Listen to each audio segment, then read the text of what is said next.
Hello friends, welcome to my YouTube channel agri exam cracker Adda में आप लोगों का बहुत बहुत स्वागत है।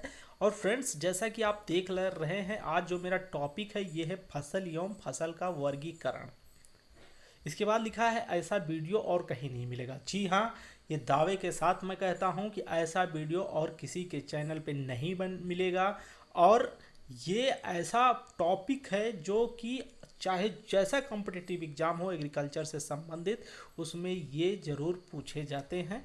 तो आप लोग पूरा वीडियो लास्ट तक देखिए, और चैनल पे नए हैं तो चैनल को सब्सक्राइब करते हुए नोटिफिकेशन बेल ऑन करना ना भूलें। इसमें मैंने क्लासिफिकेशन ऑफ क्रॉप्स के जितने प्रकार से क्लासिफिकेशन हो सकते हैं, पूरा टॉपिक इस वीडियो में मैंने भर दिया है। तो आप लोग वीडियो को लाइक ज़रूर करिएगा। और चलिए फ्रेंड्स, वीडियो को स्टार्ट करते हैं। भूमि के स्रोतों का इष्टतम प्रयोग करने के लिए, मतलब ज़्यादा से ज़्यादा भूमि के जो स्रोत हैं उनको अधिक से अधिक प्रयोग करने के लिए मनुष्य द्वारा प्रारंभिक उद्देश्य भोजन, कपड़ा, ईंधन आदि की पूर्ति के लिए जो क्रियाएं होती हैं उसे कृषि कहते हैं।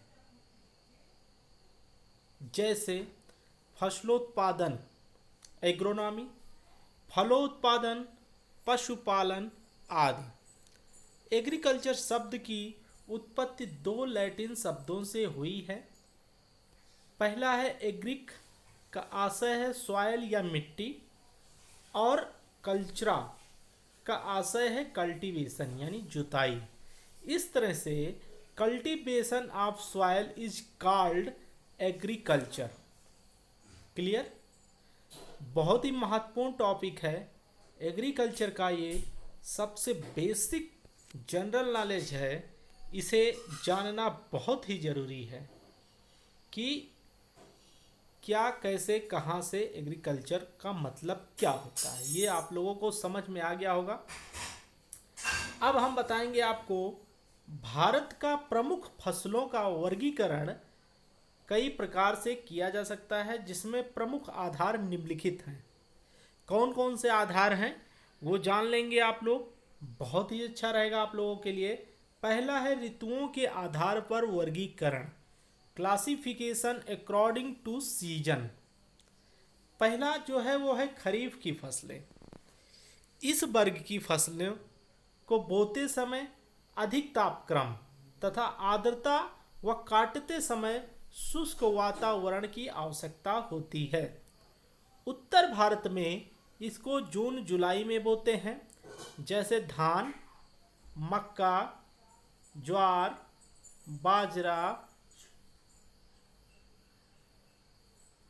मूंगफली, सोयाबीन, गन्ना, अरंडी, तिल, लोबिया, जूट, सनई, रागी, अरहर, ढैंचा, कपास, ज्वार, ये आदि फसलें जो है खरीफ की फसल कहलाती हैं। आप लोगों को क्लियर हो गया होगा। नेक्स्ट सीजन है आपका रबी फसलें। इस वर्ग की फसलों को बोते समय कम तापमान एवं आर्द्रता, पकते समय शुष्क तथा गर्म वातावरण की आवश्यकता होती है। अक्टूबर नवंबर में इनको बोने के लिए उपयुक्त वातावरण होता है। इसमें गेहूँ, जौ, चना, सरसों, आलू, तंबाकू, मसूर, अलसी, बरसीम, लूसर्न, जई, चुकंदर, लाही, ये सब फसलें आती हैं रबी की फसलें।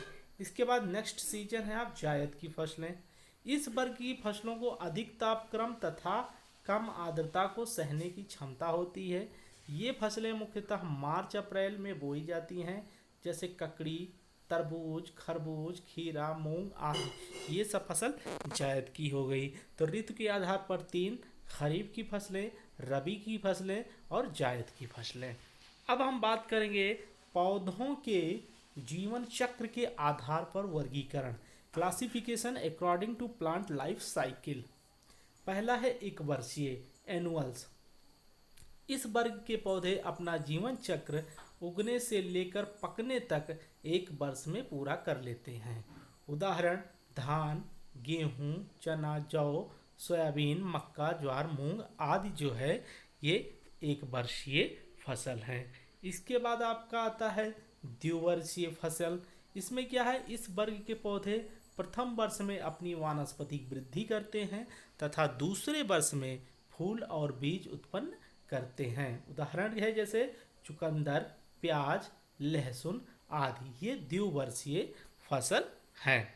इसके बाद आपका अगला आता है बहुवर्षीय फसल। इस वर्ग के पौधे अनेक वर्ष तक फल तथा बीज देने के बाद भी अपना जीवन चक्र जारी रखते हैं।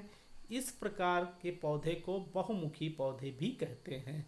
जैसे लूसर्न, हाथी घास आदि जो है ये बहुवर्षीय फसल हैं। तो इसके भी आधार पर हो गया वर्गीकरण। इसके बाद अगला है आपका भूमि की उपयुक्तता के आधार पर पौधों का वर्गीकरण, classification according to suitable of land. पहला है हल्की भूमि की किस्में। इस कार्य की फसलें हल्की भूमि में अच्छी वृद्धि करती हैं, जैसे बाजरा, मूंग, ककड़ी, खरबूज, तरबूज, मूंगफली आदि, ये सब हल्की भूमि की फसलें हैं। नेक्स्ट है आपका मध्यम भूमि की फसलें। ज़्यादातर सब्जियां मध्यम भूमि में अच्छी उपज देती हैं। तीसरा है भारी भूमि की फसलें। इस वर्ग की फसलें भारी भूमि में अच्छी उत्पादन देती हैं, जैसे कपास, धान आदि। तो ये हो गया आपका भूमि के आधार पर। इसके बाद अगला है आपका दीप्तकाल के आधार पर, classification according to photoperiod. इसमें क्या है, पहला है कम अवधि के प्रकाश चाहने वाले पौधे, शॉर्ट डे प्लांट्स। इस वर्ग के पौधे फूल तथा फल बनने के समय कम अवधि का प्रकाश अर्थात छोटे दिन चाहते हैं।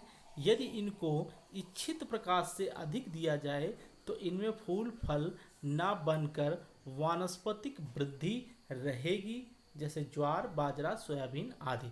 दूसरा है अधिक अवधि का प्रकाश चाहने वाले पौधे। इन पौधों को फूल तथा फल बनने के लिए अपेक्षाकृत अधिक प्रकाश की आवश्यकता होती है, जैसे गेहूं, जौ, मटर आदि। इसके बाद तीसरा है आपका प्रकाश निष्प्रावी पौधे। इस वर्ग के पौधे पर फूलने व फलने की क्रिया पर प्रकाश की अवधि का कोई प्रभाव नहीं पड़ता। इनके पुष्पन दीप्त व दीर्घकाल दोनों की दशाओं में हो जाता है, जैसे कपास, सूरजमुखी, टमाटर आदि। तो ये रहे आपके टॉप मोस्ट इम्पॉर्टेंट परीक्षा उपयोगी टॉपिक कि आप फसलों का क्लासिफिकेशन किस किस के आधार पर कैसे कैसे होता है, ये सारा मैं चीज़ इसमें बता दिया हूँ। ये वीडियो आपको और कहीं किसी चैनल पर नहीं मिलेगा, इसलिए आप वीडियो देखते ही आप वीडियो को लाइक करना बिल्कुल मत भूलिए। चैनल पे नए हैं तो सब्सक्राइब करना मत भूलिए और नोटिफिकेशन बेल ऑन करना तो बिल्कुल मत भूलिए। चलिए फ्रेंड्स, मिलते हैं नेक्स्ट वीडियो के साथ, तब तक के लिए thank you so much. Thanks for watching my video.